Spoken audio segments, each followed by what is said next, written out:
¿Estamos bien de sonido? ¿Sí? Ok, gracias. Buenas noches. Mi nombre es Rodolfo Acosta y como hemos hecho en estas últimas semanas, vamos a tener una breve charla y audición como preámbulo al concierto, tomando alguna pista, así sea muy lejana, del programa de cada noche. He ido diseñando algunas miradas a la guitarra y a sus repertorios. En en las charlas anteriores hemos hablado acerca del fenómeno del guitarrista-compositor. En la de la semana pasada hablamos acerca de la guitarra solista. En algunas de las siguientes charlas hablaremos acerca de, por ejemplo, la guitarra en el contexto de grupo de cámara, acerca de la guitarra eléctrica, etcétera, etcétera. Hoy creo que es el más problemático de todos. Guitarras en músicas populares. Es un tema absolutamente interminable, sobre todo porque pues no me animé a poner guitarra, pues porque ¿cuál guitarra? Y hay muchas guitarras y hay incontables tradiciones populares que toman la guitarra como punto de partida o como instrumento característico o por lo menos como uno de sus instrumentos, en algunos casos incluso como símbolo, qué sé yo. Entonces, la escogencia que hice es una escogencia muy limitada. Tomé el punto de partida, viendo el programa esta noche, que hay muchos referentes a músicas populares, sobre todo músicas populares latinoamericanas, y que bueno, nunca está de más echarle un vistazo cuando se hacen músicas académicas, como lo que escucharemos esta noche, que hablan acerca de músicas populares, pues nunca está de más recordar pues músicas populares de verdad. Repito, es un tema absolutamente interminable, entonces por lo menos traté de delimitarlo, por ejemplo, pensando en guitarras acústicas, ¿cierto? Ya que la última charla del ciclo va a tener que ver con guitarra eléctrica, pues por lo menos ahí corto con muchas músicas muchas músicas populares que utilizan la guitarra eléctrica como eje de su creación. Entonces vamos a estar hablando acerca de solamente guitarras acústicas y de hecho vamos a estar hablando acerca de unas pocas guitarras acústicas, no de toda la variedad enorme de miembros de la familia de la guitarra que pueden aparecer en músicas populares, unas pocas. Disculpen por el hecho de que voy a dejar por fuera la gran mayoría de cosas, la gran mayoría de músicas, la gran mayoría de guitarras, etcétera, etcétera.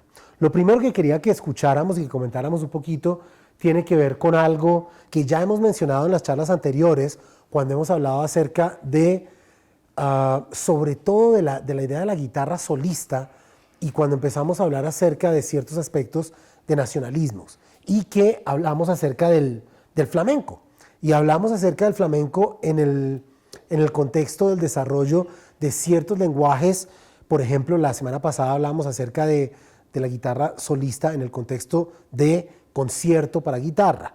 Mencionamos tal vez el concierto más famoso de todos, que es el concierto de Aranjuez, y escuchamos un movimiento de los 3 gráficos para guitarra y orquesta de Maurice Ohana, que también utiliza referentes de flamenco. Habíamos dicho que el flamenco definitivamente se convierte en una de las fuentes principales de evolución de la guitarra, entre comillas, clásica, dado que es uno de los contextos más particulares en los cuales la guitarra en músicas populares es utilizada no solo como instrumento acompañante, sino también como instrumento solista. Eso llevó a que se desarrollaran, o ha llevado, porque la evolución sigue, a que se desarrollen una cantidad de técnicas virtuosísticas dentro de esa tradición popular. Entonces, ya que hablamos al respecto, pues creo que es un buen punto de partida hablar un poquito acerca de y escuchar un poquito de flamenco. Lo primero es que la guitarra flamenca evidentemente no es la misma guitarra que la guitarra que conocemos como guitarra clásica, digamos. Es digamos que una hermana muy cercana. En todo caso, aspectos de su construcción son diferentes. Todo lo que vemos por acá tiene que ver con el uso muy percusivo del instrumento. El uso del capodastro es muy común en la práctica flamenca por el hecho de que muchas de sus posiciones son, digamos, de las sonoridades características, tienen que ver con las cuerdas al aire, pero que cuando quieren tocar en otras tonalidades, pues para mantener esas relaciones entre las cuerdas, pues necesitan algo así como correr el puente, que es la función que cumple este aparato que, como digo, bueno, tiene varios nombres, uno de los cuales es capodastro, que no sé de dónde viene ese nombre, pero bueno, ahí está. Escogí, para no ser redundante, no, por ejemplo, a Paco de Lucía, que es una figura tan reconocida, tan ampliamente conocida, que ha visitado nuestro país tantas veces, sino un personaje un poco más, no sé, un poco más tradicional, de alguna manera. De alguna manera sí, de alguna manera no. Es decir, Manitas de Plata es un personaje más vinculado a una tradición de verdad gitana de las músicas flamencas. Parte de lo interesante que nos damos cuenta es que su nacionalidad en realidad era francesa, porque finalmente les da lo mismo de dónde son, ¿cierto? Son gitanos. Entonces, como gitanos, se movían por todo, digamos, esa parte norte del Mediterráneo, y cuando él nació, iban pasando por Francia y quedó como francés. Sin embargo, es cierto que vivió buena parte de su vida en Francia y desarrolló mucho de su carrera ahí. Pero su carrera, digamos, es un tipo que vivió harto tiempo. Sin embargo, yo creo que pasados los 40 años, aunque era ya, digamos, ya era intérprete desde muy niño, solo como hasta los 40 y pico de años empezó a presentarse y poco a poco empezó a grabar y pues se volvió eventualmente un personaje mundialmente conocido, porque al mismo tiempo era sí un guitarrista flamenco muy tradicional, pero también era un tipo que, como era parte de esa tradición viva, le importaba muy poco ser correcto, ¿cierto? Él no estaba ahí para dar ejemplos de qué es la música flamenca a quienes no la conociéramos. Él era simplemente un guitarrista gitano y punto. Hacía esas músicas y las iba cambiando como básicamente le antojara. Muchas veces fue criticado por irrespetar digamos, los ritmos tradicionales del flamenco, por tratarlos de manera irreverente, qué sé yo. Incluso, si vemos el nombre real con el cual fue bautizado, Ricardo Baliardo, a veces aparece con LI, a veces con L, es uno digamos, de esos de familias muy engranadas con el desarrollo del flamenco en la segunda mitad del siglo XX. Salud. Son sobre todo dos familias, los Baliardo y los Reyes, que son primos, y que, por ejemplo, muchas de las evoluciones pecaminosas que tuvo el flamenco en los 80 y en los 90, por ejemplo, con grupos como los Reyes, como los Gypsy Kings, todos esos vienen de esa familia.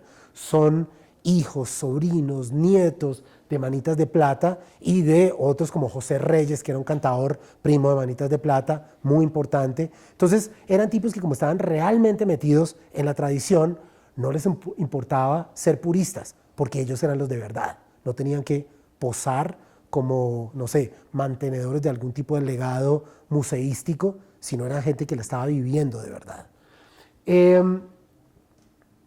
Escogí esto de guitarras morescas, que aparece como un nombre ahí suelto, que a veces se refiere a unas grabaciones que fueron recolectadas en algunos discos, a veces se refiere a un toque que aparece como si fuera el nombre de una pieza, pero también es, y sobre todo parece haberlo sido, el nombre de un grupo que tenía con varios de estos familiares que digo, y que, entre otras cosas, desarrollaron géneros como la rumba flamenca y cosas así por el estilo. Este no es el caso, pero bueno, así aparece, guitarras morescas. Escuchemos entonces a Manitas de Plata. Por cierto, fíjense que murió apenas el año pasado, sin embargo, hacía ya mucho tiempo había dejado de tocar.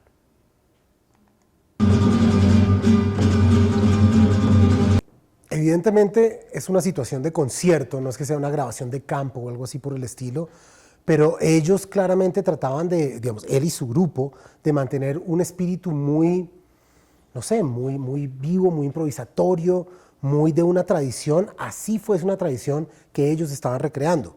Algunas de las grabaciones viejas, lindísimas, es evidente que él era el contratado para grabar un disco solista, pero todos los primos se metían al estudio con él y de repente se emocionaban y empezaban a lanzar gritos. No es el caso de acá, pero algunos discos de estudio donde evidentemente alguien que no debía estar ahí se iba metiendo porque no se aguantaba las ganas.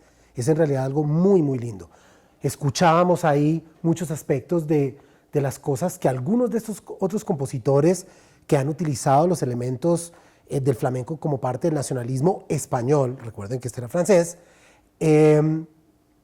como los aspectos percusivos de la guitarra, el punteo virtuosístico, cierta sonoridad muy brillante, bueno, una cantidad de cosas, ciertos esquemas rítmicos, todos estos elementos que se convirtieron en referentes finalmente supuestamente folclóricos, pero que en realidad no pertenecían a un país.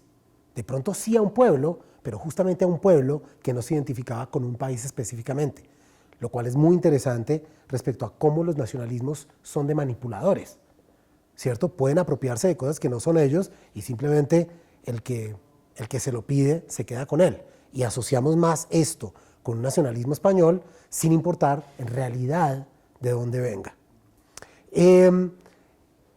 Pasando por estos temas de identidad nacional, el siguiente ejemplo es uno que me parece bien llamativo, además de ser buenísimo, pero bien llamativo porque, por una parte, tiene que ver con construcción de imaginarios nacionales en Colombia. Por el compositor, sobre todo, por el tipo, la familia de música a la cual se refiere e incluso el subtipo de música. Pero lo interesante acá es que lo relacionamos más con otro instrumento, no con la guitarra. Pero muchos de los, digamos, de los casos originales, pues no originales, no hablemos de originalidad, digamos, de los casos tempranos de la práctica de esta música se relacionaban era con la guitarra y no con el acordeón.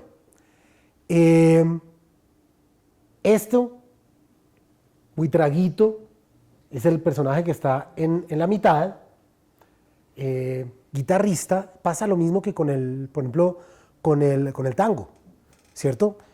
Figura emblemática del tango, Carlos Gardel. Las grabaciones que tenemos de él, la mayoría en realidad son con guitarras. El bandoneón aparece mucho después.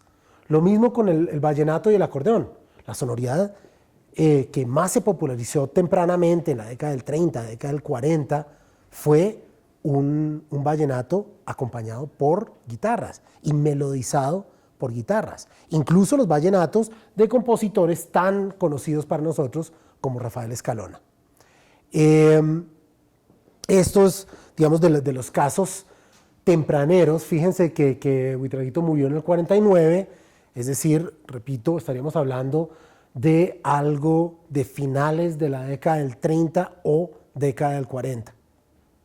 Son grabaciones muy tempranas, pero así, en este tipo de sonoridad, fue que se empezó a popularizar el vallenato. Y ya luego se fue transformando en lo que más habitualmente conocemos, hasta el punto en el cual, fíjense que como se impone y se reconfirma con el apoyo del gobierno como el esquema oficial, es con, por ejemplo, un trío de acordeón, caja y guacharaca, ¿cierto? Pero ese esquema se impone después. Escuchemos entonces a Guillermo Buitrago y sus muchachos tocando La Peste de Rafael Escalona. Lógicamente, cuando estaba pensando acerca de poner algo de música popular colombiana, primero pensé en otros tipos de músicas. Las mal llamadas músicas andinas, bambucos, cosas así por el estilo, que relacionamos habitualmente con instrumentos de cuerda pulsada. Pero me parecía más interesante ir a esto por aquello que decimos como esos cambios de imaginario que se dan en cierto momento y que se dan por diferentes motivos. El siguiente ejemplo que quiero compartir con ustedes tiene que ver con un cierto imaginario que se fue estableciendo en los parecería sobre todo, bueno, obviamente siempre estaba por ahí, pero sobre todo durante las dictaduras militares en toda América Latina, pero sobre todo en el Cono Sur, durante las décadas del 60, del 70 y hasta entrada los 80, y era la guitarra acústica como un instrumento de alguna manera contraimperialista. Es decir, ya había la idea, no importa de dónde venga la guitarra, así como el acordeón, ¿cierto? Obviamente es alemán, pero no tenemos que pedirle permiso a nadie para decir que ya su práctica de ese tipo de acordeón diatónico que utilizamos acá, pues es colombiano, punto. La guitarra lo mismo, no importa de dónde venga, el proceso de mestizaje de la guitarra se dio desde el siglo XVII en adelante, ¿cierto? Muy, muy intensamente. Entonces, para cuando, por ejemplo, Alberto Ginastera habla acerca de la guitarra como un instrumento que expresa la esencia de América, él está hablando acerca del repertorio académico, está hablando acerca del repertorio popular y está hablando acerca del repertorio que en aquel entonces llamábamos folclórico, ¿cierto? Los instrumentos de la gran familia de la guitarra aparecen por todo lado como algo emblemático de América Latina.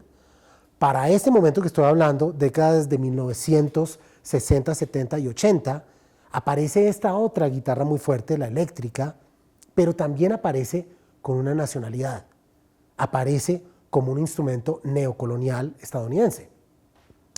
Todas estas dictaduras militares de las cuales hablo son dictaduras finalmente ideadas por Estados Unidos, apoyadas por Estados Unidos, dentro de su lucha contra el esparcimiento del comunismo en Sudamérica, en toda América Latina, pero sobre todo en el Cono Sur. Los casos más claros son Chile, Argentina, Brasil, Uruguay, Paraguay, ¿cierto? Casos muy fuertes. Entonces surgieron prácticas de canción que tenían que ver con, con una canción protesta de verdad. Cuando digo de verdad, me refiero a que lo que surgió, por ejemplo, en la Cuba revolucionaria, ¿cierto? Silvio Rodríguez, Pablo Milanés, en realidad era música de propaganda del régimen. O sea, ¿contra qué estaban protestando? En realidad contra nada. Era música oficialista, financiada por el gobierno, ¿cierto? Era la música institucional, buenísima y lo que queramos, incluso con muchos vestigios experimentales, mucha búsqueda, todo el diálogo con Leo Brauer, todo eso interesantísimo. Pero es que lo que ocurrió, por ejemplo, en Uruguay, que es lo que vamos a escuchar, era una resistencia, en realidad una resistencia armada con guitarras. Eran dos generaciones, por lo menos, de músicos, de alguna manera liderada por Daniel Viglietti, haciendo una música que establecía una posición de resistencia, y la resistencia comenzaba, por lo menos no sé si para Viglietti era tan claro, pero para la siguiente generación, todos estos nacidos en la década del 50, varios de los cuales están reunidos en lo que vamos a escuchar ahorita, era muy claro que era inadmisible tocar guitarras eléctricas. Era inadmisible porque implicaba aceptar el sometimiento cultural ante Estados Unidos, que veían como el responsable de la situación política que estaban padeciendo. Entonces, el formato de canción que nosotros conocemos tan ampliamente de cantautor, ¿cierto? Persona con guitarra acústica y letras trascendentales, para ellos fue un elemento de supervivencia. Esto es un himno a redoblar, un himno muy impresionante, por lo menos para gente que llega hasta cierta edad. La primera vez que yo la escuché, de hecho, fue en un bar en Montevideo, estaba tocando Rubén, cantó esta canción, y la mitad de la gente que estaba en el bar, los que estaban de cierta edad para arriba, empezaron a llorar. Los más jóvenes, era música de fondo, ni se dieron cuenta. Era una cosa muy marcada respecto a quienes vivieron conscientemente la dictadura militar y quienes no, porque eran demasiado jóvenes. La canción, como dice ahí, es de Mauricio Ubal, Mauricio, no es Maurice, Mauricio Ubal y Rubén Olivera, los años de nacimiento de cada uno, de Ubal 59, de Olivera 54, y todos estos son parte de esa generación brillante de músicos y sobre todo cantautores uruguayos nacidos en los 50, Muy particularmente destaco a personas como Fernando Cóndon, como Carlitos da Silveira, el grandísimo Jorge Lazaroff, que es de los músicos más importantes de haber salido de esta generación en cualquier tipo de música. O sea, es un combo impresionante. Y esto es una grabación, no sé por qué, bueno, disculpen ahí, 1981, no sé, cometí el error, puse 51, es 1981, es decir, todavía le quedan unos pocos años a la dictadura militar.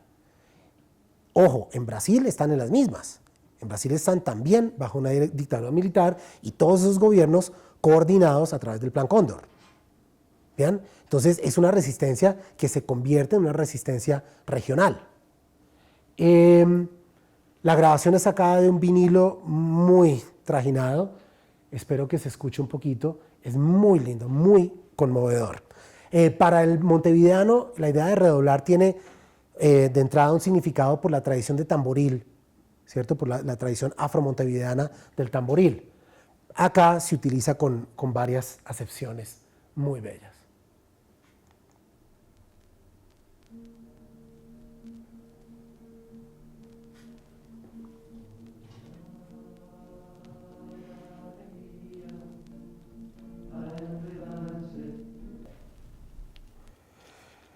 Repito, y repito mis disculpas por las dos equivocaciones. Una, recuerden que Ubal se llama Mauricio, no Maurice, y que la grabación en vivo en Itapira, en Brasil, es de enero de 1981, no 51. Ninguno de los dos había nacido en el 51. Quería comentar también que es bien interesante que varios de estos músicos están involucrados en la creación de música dentro de un espíritu de vanguardia, sin preocuparse demasiado si es supuestamente dentro del campo de lo popular, como podría ser esto que acabamos de escuchar, o dentro del campo de la música académica, o música culta, como la llaman ellos, como puede ser el caso de la música electroacústica o la música orquestal. Varios de estos personajes, Fernando Cabrera, por ejemplo, ha compuesto para la Orquesta de Instrumentos Experimentales, Instrumentos Nativos Experimentales de La Paz. Fernando Cóndon, por ejemplo, ha sido compositor de música de cámara, de música orquestal, director de orquesta. Carlos da Silveira ha compuesto música electroacústica. En fin, tienen claro que lo importante es un espíritu de vanguardia y una correlación entre música y sociedad, música y política. Todos ellos yo creo que en gran medida liderados, apoyados, inspirados por el gran compositor y musicólogo uruguayo Coriuna Jaronian, con quienes, no sé si todos, pero hartos de ellos estudiaron. Y una cosa que quería decir acerca de la... Ay, se me fue. Arruiné la sorpresa. Acerca de la guitarra.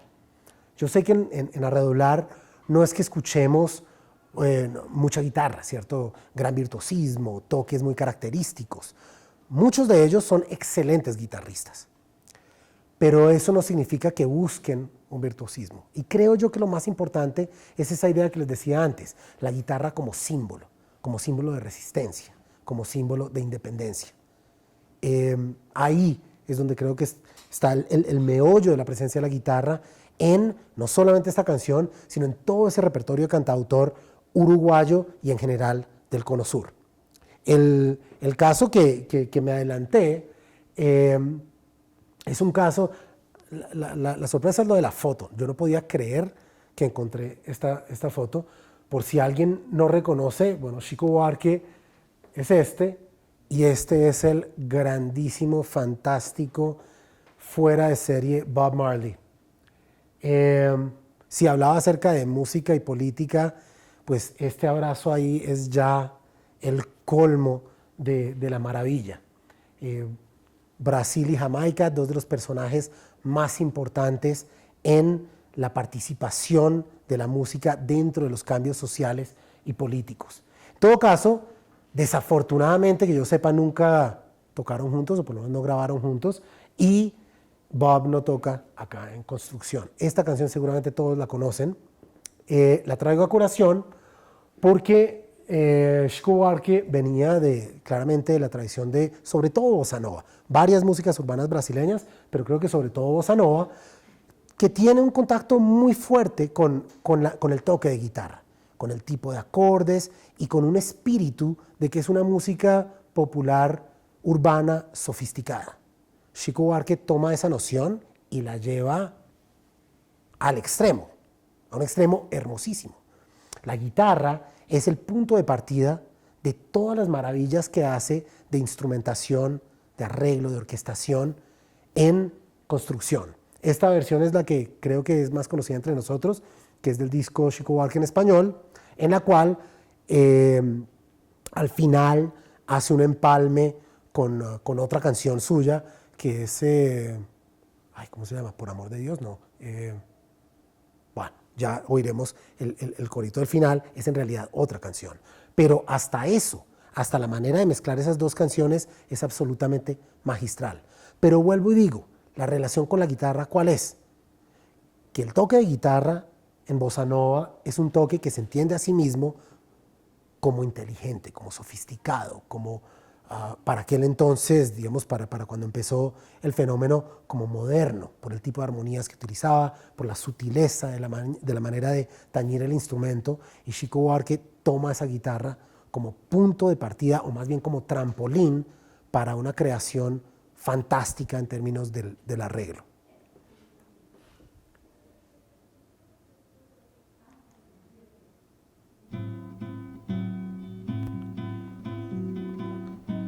Amor. Dios le pague, es el nombre de la canción con la cual empalma. Creo que lo que decía acerca de lo sofisticado del trabajo de Chico Buarque y como parte de esa noción de la guitarra para hacer una de las instrumentaciones y los arreglos más increíbles, creo, de la música, digamos, de la música popular latinoamericana de este periodo, digamos, pocos casos comparables, creo que eso queda completamente evidente. Ahora, cuando hablábamos acerca de lo de Uruguay, mencionaba acerca de la guitarra acústica como una posición en contra del imperialismo estadounidense y todo esto. Esa era la posición que seriamente tenían varios de ellos. Sin embargo, no vamos a decir que no hubiese presencia de algún tipo de guitarra acústica en músicas, incluso músicas hegemónicas estadounidenses, como pueden ser el rock o el jazz o incluso el pop. Claro que sí lo hay. Tal vez lo que hay menos es del tipo de guitarra acústica a la que se refieren los uruguayos, ¿cierto? Cuerdas de nylon, por ejemplo. Es más bien el uso de la guitarra de cuerdas metálicas, acústicas, la que sí puede tener alguna presencia importante, aunque, bueno, la guitarra eléctrica sí ha sido predominante, sobre todo en las músicas con las cuales Estados Unidos se ha impuesto, estas que menciono. Pero quería, para cerrar, compartir un ejemplo que se me hace muy lindo de uso de ese tipo de guitarra acústica de cuerdas de metal en un contexto muy especial, que es, ojo, Muddy Waters es reconocido históricamente como guitarrista eléctrico, pero sin duda tocaba guitarra acústica.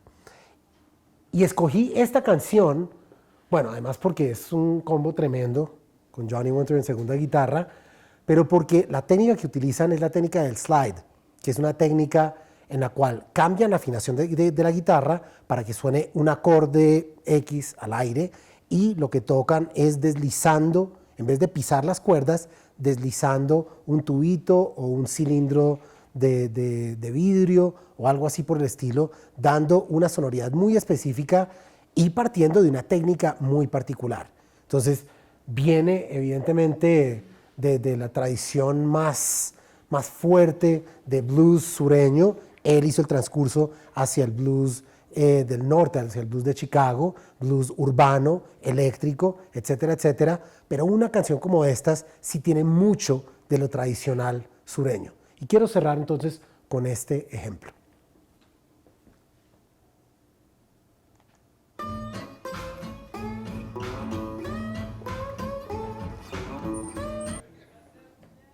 Me encantan los gritos de Johnny Winter a lo largo de ese disco. Bueno, con eso terminamos la sesión de esta noche.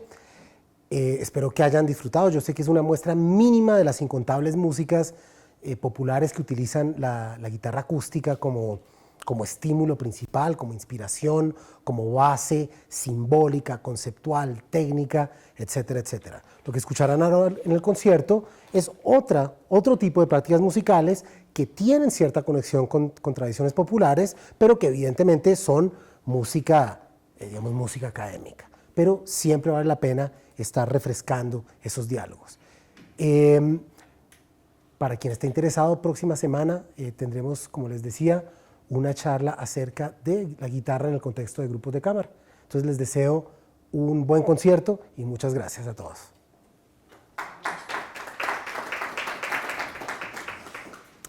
Quería comentar algo.